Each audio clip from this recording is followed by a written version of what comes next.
धर्मवीर आनंद दिघे साहेब म्हणजे एक निष्ठावंत शिवसैनिक व शिवसेना पक्षाचे ज्येष्ठ नेते, ज्यांनी समाजासाठी स्वतःचा कसलाच विचार केला नाही. सर्वप्रथम सामान्य माणूस अशी विचारधारणा ठेवणारे म्हणजे आपले साहेब. दिघे साहेबांनी जनतेसाठी आपले उभे आयुष्य पणाला लावले. पण कसा होता दिघे साहेबांच्या आयुष्यातील शेवटचा क्षण, हेच आपण या व्हिडिओच्या माध्यमातून जाणून घेऊया. चला तर मग व्हिडिओला सुरुवात करू. दिघे साहेबांचा जन्म 27 जानेवारी 1952 रोजी झाला. दिघे साहेबांना लहानपणापासूनच समाजसेवेची व लोकांना मदत करण्याची आवड होती. दिघे साहेब हे शिवसेना पक्षाचे ज्येष्ठ नेते व ठाणे या जिल्ह्याचे शिवसेना जिल्हा प्रमुख होते. त्यांची लोकप्रियता ही ठाणे जिल्ह्यामध्ये खूपच होती. असंख्य लोक जात पात धर्म न बघता दिघे साहेबांकडे मदतीसाठी यायचे आणि दिघे साहेब कुठलाही विचार न करता त्यांची होईल तेवढी मदत करायचे. याचमुळे दिघे साहेबांची ठाणे जिल्ह्यात एक वेगळी प्रतिमा तयार झाली होती. ठाण्यातल्या सगळ्यात गजबजलेला परिसर म्हणजे टेंबी नाका.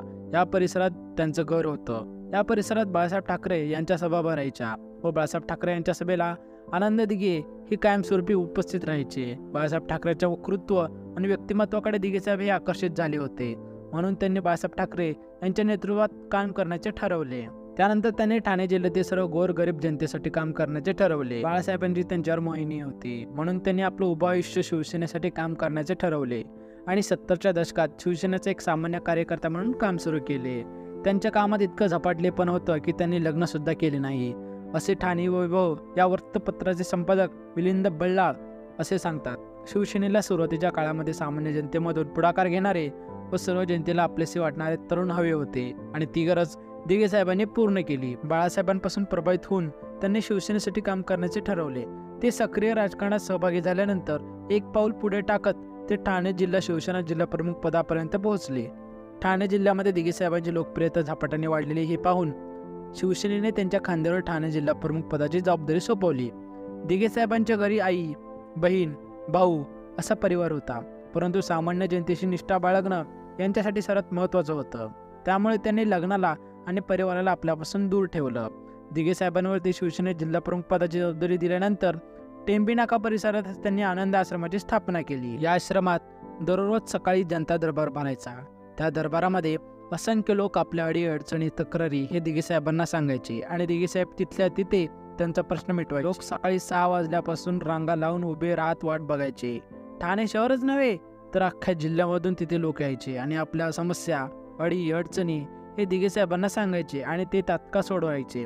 दिघे साहेबांनी कधीच टाळटाळीचे उत्तर हे दिले नाहीत. अनेकदा तक्रारी ऐकल्यानंतर तिथूनच एका कॉलवरती तक्रार सोडवण्याचा प्रयत्न ते करत होते. असे जुने अजून किस्से शिवसैनिक आजही आठवण करून नक्की सांगतात. दिघे साहेबांनी वेळ प्रसंगी हात उचलण्याच्या गोष्टी सुद्धा केल्या होत्या. तेव्हा दिघे साहेबांचा दरारा हा खूप होता, पण त्यांचा दरारा असला तरी तो आदरयुक्त होता. यामुळे पोलीस प्रशासन या सर्वांमध्ये दिघे साहेबांचा एक धाक निर्माण झाला होता. दिघे साहेबांना देवधर्माच्या कार्यात विशेष आवड होती. त्यांनीच टेंबी नाक्यावरील नवरात्र उत्सव सुरू केला व सर्वात पहिला मोठा दहीहंडी उत्सव ही त्यांनीच सुरू केला. आजही या दोन्ही उत्सवांसाठी जिल्ह्याबरोबरच राज्याच्या कानाकोपऱ्यातून लोक तिथे आवडतात. या धार्मिक कार्यामुळे शिवसैनिकांनी त्यांना धर्मवीर अशी उपाधी दिली. सर्वसामान्यांमध्ये आपला नेता अशी दिघे साहेबांची ही ओळख झाली होती. त्यामुळेच घरातील भांडणापासून ते तक्रारीपर्यंत अनेक विषय हे जनता दरबारामध्ये यायचे. ठाण्यातील स्थानिक तरुणांना रोजगार मिळवून देण्यासाठी दिघे साहेबांनी अनेक प्रयत्न केले व अनेकांना छोटे मोठे उद्योगधंदे टाकून दिले व ठाणे महानगरपालिकेच्या परिवहन सेवेमध्ये स्थानिकांना नोकऱ्या मिळवून देण्याचे सुद्धा प्रयत्न केले. दिघे साहेबांचे ठाण्यातील कार्य इतके मोठे होते याची आपण कल्पना देखील करू शकत नाही. त्याचे स्वरूप आज आपल्याला ठाणे जिल्ह्यात दिसून येत आहे. 24 ऑगस्ट 2001 रोजी गणेशोत्सवाच्या दर्शनासाठी कार्यकर्त्यांच्या घरी दिघे साहेब निघाले असता या प्रवासादरम्यान ठाण्यातील वंदना टॉकीज समोरील रस्त्यावर त्यांच्या आरमाडा या गाडीचा भीषण अपघात झाला. या अपघातामध्ये त्यांच्या पायाला फ्रॅक्चर झाले व तसेच डोक्यालाही मार लागला. त्यांना तात्काळ ठाण्यातील सिंगणी हॉस्पिटलमध्ये दाखल करण्यात आले. तिथे 26 तारखेला त्यांच्या पायावर यशस्वी शस्त्रक्रिया झाली. मात्र संध्याकाळी त्यांची तब्येत खालवू लागली. मात्र 26 तारखेला सायंकाळी त्यांना हृदयविकाराचे 2 झटके आले. डॉक्टरांनी त्यांचे प्राण वाचवण्याचे सर्व प्रयत्न केले, मात्र अखेर रात्री 10:30च्या सुमारास त्यांनी अखेरचा श्वास घेतला.